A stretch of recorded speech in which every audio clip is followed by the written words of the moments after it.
नमस्कार, मैं हूं राकेश कुमार और आप देख रहे हैं पंजाब केसरी.com। पश्चिम बंगाल में पंचायत चुनाव से पहले फिर हिंसा की खबरें आने लगी है। चुनाव में अभी करीब 25 दिन बाकी है। नामांकन प्रक्रिया शुरू होते ही हिंसा होने लगी। पूर्वी मेदिनीपुर, आसनसोल समेत कई राज्यों पर राजनीतिक कार्यकर्ताओं पर हमले हुए, मौत भी हुई। हालात ये हो गई कि चुनाव आयोग ने सभी नामांकन केंद्रों के 1 किलोमीटर के दायरे में धारा 144 लगाने का फैसला किया। राष्ट्रीय मानवाधिकार आयोग यानी NHRC को चिट्ठी लिखनी पड़ी है कि राज्य सरकार हिंसा रोकने के लिए जरूरी कदम उठाए। राज्य में पंचायत चुनाव के लिए 8 जुलाई को वोटिंग होगी और 11 जुलाई को नतीजे आएंगे। दोस्तों, यहां आपको यह समझना पड़ेगा कि चुनाव के समय हिंसा दूसरे राज्यों में भी देखने को मिलती है, लेकिन अनिवार्य रूप से नहीं। लेकिन अगर हम बात पश्चिम बंगाल की करें तो यहाँ मामला थोड़ा अलग है। दोस्तों, यहाँ पंचायत चुनाव हो या विधानसभा चुनाव से लेकर लोकसभा, सूबे में चुनाव के आसपास हिंसा की घटनाएं खूब होती है, जैसे ये चुनाव प्रक्रिया का कोई जरूरी हिस्सा हो। पिछले कुछ चुनावों में भी वोटिंग से पहले और नतीजों के बाद खून खराबे के साथ साथ रेप तक की घटनाएं सामने आई थी। लोकतंत्र के गणतंत्र में बदलने का एक बड़ा उदाहरण 2018 का पंचायत चुनाव है। बमबारी, बूथ कैप्चरिंग, गोलाबारी, यहाँ सब खूब हुई। यहाँ तक कि पत्रकारों पर हमले किए गए। इसके अलावा चुनाव वाले दिन 13 लोगों की मौत हुई थी। पिछले चुनाव के दौरान कम से कम 20 लोगों ने जान गंवाई थी। चुनाव में ममता बनर्जी की पार्टी TMC 34% सीटों पर निर्विरोध जीत गई थी। लेकिन राज्य में बैलेट पेपर बुलेट का इतिहास काफ़ी पुराना और डरावना है। चाहे वो कांग्रेस का समय हो या फिर 34 साल चला वाम शासन, हिंसा कभी नहीं रुकी।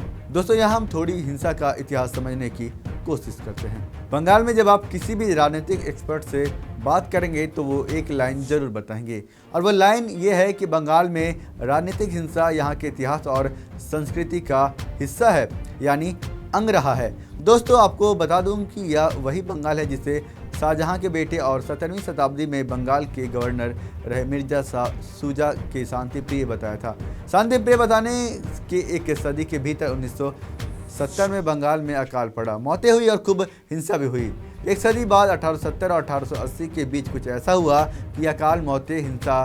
बंकिम चंद्र चट्टोपाध्याय ने भी अपने उपन्यास आनंद मठ में इसका जिक्र किया है कि किस तरह से अकाल के कारण बंगाल में हिंसा भड़की। इसके अलावा दोस्तों, आज़ादी से पहले भी यहाँ 1943 में ऐसा ही कुछ हुआ था। अकाल में लाखों लोगों की मौत हुई थी। फिर 3 साल बाद 1946 में भीषण दंगे हुए। मुस्लिम लीग ने पाकिस्तान की मांग को लेकर डायरेक्ट एक्शन का आह्वान किया था। कलकत्ता की सड़कों पर हजारों लोग मारे गए और आज भी लोग इसे किताबों में द ग्रेट कैलकाटा किलिंग के नाम से पढ़ते हैं। अब हम आपको ये भी समझाते चले कि जब कम्युनिस्ट पार्टी सत्ता में आई तो आखिर हुआ क्या था। दोस्तों, दौर था 1966 में, जहां CPM गठबंधन के जरिए बंगाल में पहली बार सत्ता में आई, जिसके बाद बंगाल कांग्रेस के नेता अजय मुखर्जी मुख्यमंत्री थे, ज्योति बसु मुख्यमंत्री बनी। 1976 में ही दार्जिलिंग के नक्सलवाड़ी गांव से जमींदारों के खिलाफ नक्सलवाड़ी आंदोलन शुरू हुआ, जो धीरे धीरे राज्य में फैल गया। एक्सट्रीम लेफ्ट का घड़ा चीन के चेयरमैन माओ की राह पर चलने को तैयार था। बंदूक की नाल से क्रांति और नतीजा हिंसक विद्रोह। चीन की कम्युनिस्ट पार्टी तक ने इस आंदोलन के प्रति समर्थन दिया। CPM पर आरोप लगता है कि अगर वो सत्ता में नहीं होती तो इस तरह का विरोध नहीं होता। जिसके बाद यहाँ 1 साल में ही गठबंधन की सरकार गिर गई और राज्य में राष्ट्रपति शासन लागू हो गया। दोबारा चुनाव हुए तो एक बार फिर बंगाल कांग्रेस और CPM से मिलकर सरकार बनाई। लेकिन दोस्तों, दोनों दल ऐसे थे जो एक साथ काम नहीं कर सकते थे, क्योंकि CPM धरना प्रदर्शन को भी सपोर्ट करती थी। पत्रकार अजय घोषाल कहते हैं कि उस दौरान रोज हत्याएं होती थी। इस हिंसा के खिलाफ अजय मुखर्जी एक बार धरने पर बैठ गए थे। सीधा आरोप लगाया कि CPM हिंसा करवा रही है। इधर CPM से अलग होकर लेफ्ट के अतिवादी गुट बन गए थे।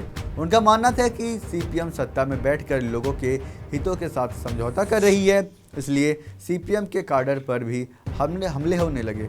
कई रिपोर्ट कहती है कि गठबंधन सरकार के इस छोटे से कार्यकाल में हिंसा की सैकड़ों घटनाएं हुई।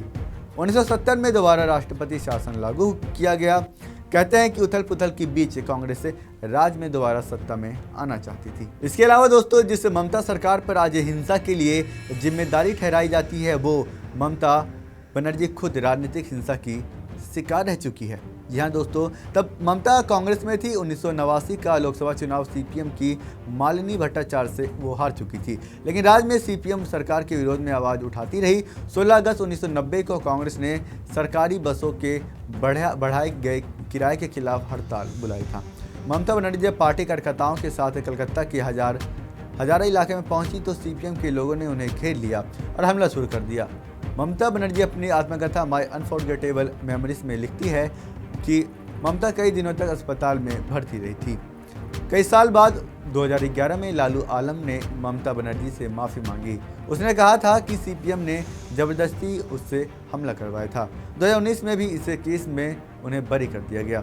इसी तरह 21 जुलाई 1993 को ममता बनर्जी की अगुवाई में यूथ कांग्रेस का एक और प्रदर्शन हुआ। कांग्रेस राज्य में फोटो वोटर आईडी की मांग कर रही थी। सीपीएम ने 1991 का चुनाव भारी बहुमत से जीता था।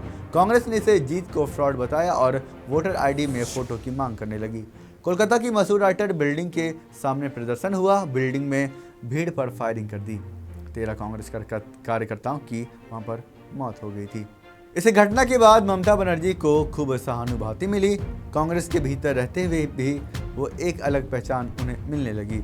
साल 1998 में ममता ने कांग्रेस से अलग होकर अपनी खुद की पार्टी बनाई, जिसका नाम तृणमूल कांग्रेस पड़ा।